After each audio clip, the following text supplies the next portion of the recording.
السلام عليكم. هناك خبر مفرح.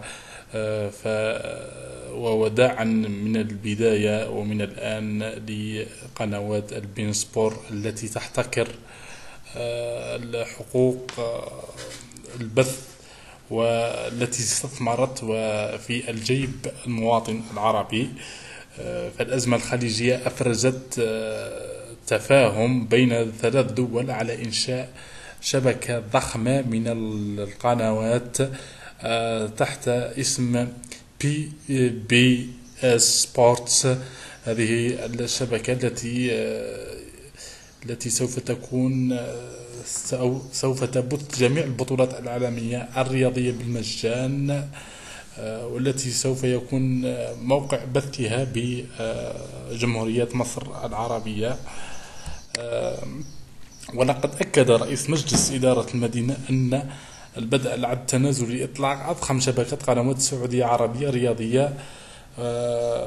كذلك سوف يكون هناك طاقم عمل رياضي للمعلقين، بينهم من 10 دول منها الجزائر.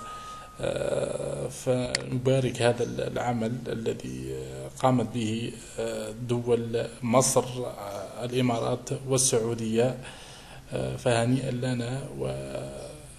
ولذلك فهي بداية نهاية قنوات البين سبور التي احتكرت البث واحتكرت التي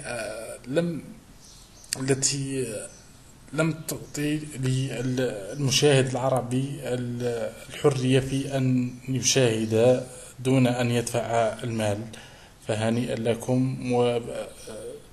وما أكده رئيس مجلس قنوات بي اس سبورتس أنها سوف تكون بالمجان.